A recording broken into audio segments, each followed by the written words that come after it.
Hey everyone, welcome. I'm Dr. Chem, and today we are diving deep into the physical chemistry of electrolytes. We're going to take this incredible journey right down into the microscopic world of liquids, ions, and these invisible forces that literally power our world. So buckle up because you're about to see chemistry in a whole new light. Let's kick things off with a fundamental question, right? We're all super used to electrons moving through solid copper wires. That's how we power our homes and devices. But how does electricity actually flow when there are no wires at all? When we pass a current through a liquid, the movement of electricity relies on a completely different set of physical rules. We're not just talking about a simple flow of electrons anymore. No, we're talking about the actual physical migration of charged atoms, ions, literally swimming through a fluid. Okay, let's dive into this. Here is the syllabus for today's explainer. First, the basics of conduction. Then, specific and equivalent conductance. Third, we'll compare strong versus weak electrolytes. After that, forces and ionic mobility. And finally, the grand finale, the Grotthuss mechanism. All right, part one, the basics of conduction. Before we can really grasp the weird and wonderful world of liquid conductivity, we've got to lay down the foundational physics, the rules that govern how these electrolytes behave. First up, what exactly is conductance? Simply put, it's the power of an electrolyte to conduct electric currents. It acts as the exact converse of resistance. And what's truly mind-blowing here is that, just like your standard solid metallic conductors, liquid electrolytes strictly obey Ohm's law, where I equals E over R. This means the current flowing through our liquid, our I, is driven by the potential difference, E, and hindered by the resistance of the solution, R. It is just beautiful classical physics applied directly to a beaker of fluid. Moving right along to part two, specific and equivalent conductance. So we know liquid conducts, but how do we actually measure and compare this conducting power in a liquid medium? Well, this brings us to two absolutely crucial terms. And fair warning, mixing these up is a notorious pitfall for physical chemistry students, so let's isolate them clearly right now. Specific conductance, which we denote with the Greek letter kappa, is strictly the conductance of a 1 centimeter cube of an electrolyte solution. Equivalent conductance, on the other hand, is the conductance of 1 gram equivalent of that electrolyte dissolved in a specific volume, let's call it V, of water. To put it simply, one is all about a fixed geometric volume, while the other is tied to a specific chemical amount. Makes sense, right? And this brilliantly illustrates exactly what we're talking about, grounding all that abstract math into a physical, three-dimensional space. Just imagine a literal cube of your electrolyte solution, exactly 1 centimeter on every single side. The conductance measured straight across that specific cubic centimeter, that is your specific conductance. It is the perfect, standardized baseline measurement to compare totally different solutions. Next up, part three, strong versus weak electrolytes. Now, as you might guess, not all chemical solutions behave the exact same way, and exploring these differences leads us to a really fascinating scientific puzzle. Let's compare our two main players. Strong electrolytes, think potassium chloride or even just ordinary table salt, are completely ionized at all concentrations. When they hit the water, bam, they fully break down into free-floating ions. But weak electrolytes, like acetic acid, they're only partially or incompletely dissociated into ions. Most of the molecules stubbornly stay intact, and only a tiny, tiny fraction splits apart to actually carry the electric current. Notice what happens when we zoom in on the data. This Kohlrausch's plot reveals something incredible by graphing equivalent conductivity against the square root of concentration. Look at the top line, the strong electrolyte KCl. It shows a slow, steady increase in conductivity as concentration decreases, meaning as we dilute it. But look at the bottom curve for the weak electrolyte. As the concentration drops near zero, its conductivity suddenly just spikes. It goes off the charts. And that brings us to what I love to call the dilution paradox.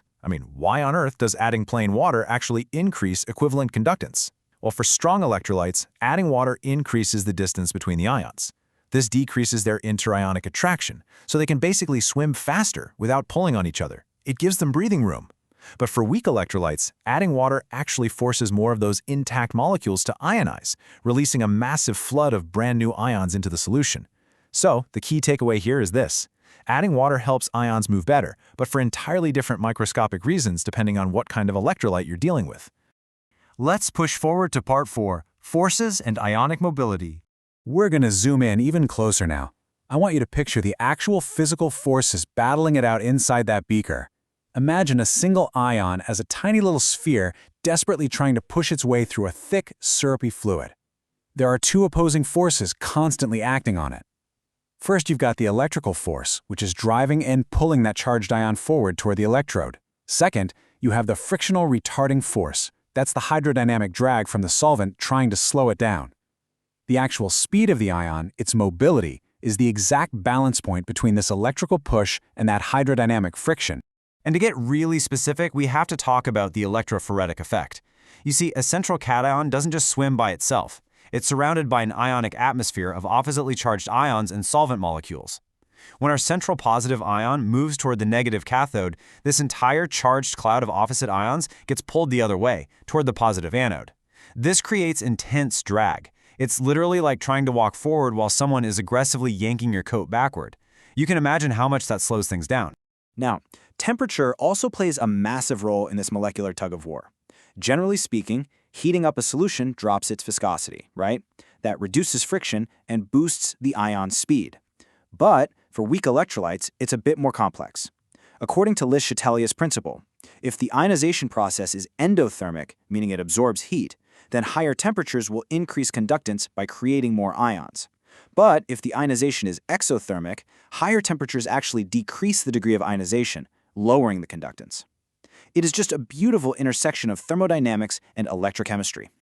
And now for the grand finale, Part 5, the Grothus mechanism.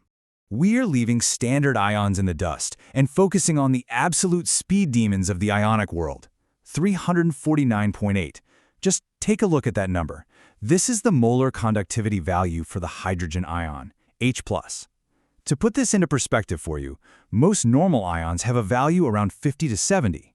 The hydrogen ion is absurdly impossibly fast. It is moving through the water way faster than physical hydrodynamic laws say it should be able to. So you've got to ask, how exactly is it cheated? Well, it cheats by not swimming at all. Let's step through this. The Grothus mechanism is actually a proton-hopping process. Step 1. An excess proton enters the hydrogen bond network of the water. Step 2. Covalent and hydrogen bonds concomitantly form and cleave. Step 3. The oxygen atoms essentially pass the protons down the line. It's not one single ion swimming across the fluid, it's a microscopic bucket brigade. The proton goes in one side, the bonds instantly shift in a domino effect, and a totally different proton pops out the other side. It's basically molecular teleportation. But what is truly staggering here is the history. Theodor Grothus envisioned this exact mechanism way back in 1806. And this is astounding given that, at the time, he thought the chemical formula for water was OH, not H2O. The scientific community didn't even fully understand what an ion was yet. But using an incorrect empirical formula, he accurately predicted the quantum-level passing of protons over 2 centuries ago. I mean, that is just pure genius. Which leaves us with one final, profound question. Could this microscopic proton hopping be the fundamental mechanism behind human nerve transduction? Scientist Lamont Keir suggested that this exact Grothus bucket brigade might actually be how signals travel so rapidly through our nerves. It's just incredible to think that these physical chemistry concepts, conductance, microscopic friction, and proton jumping, might literally be the forces powering our very thoughts. Thank you so much for joining me for this Explainer Masterclass. Keep wondering, keep exploring, and I'll catch you next time.